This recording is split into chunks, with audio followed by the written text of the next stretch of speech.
Naisip ko lang, ngayong araw ay hindi lang basta tungkol sa regalo.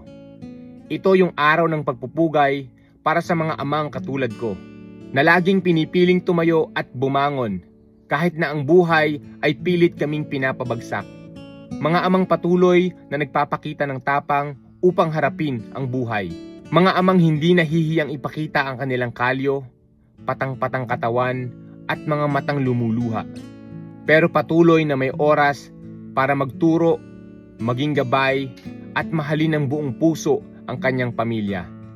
Sabi nga nila, you are not just raising kids, you are raising future.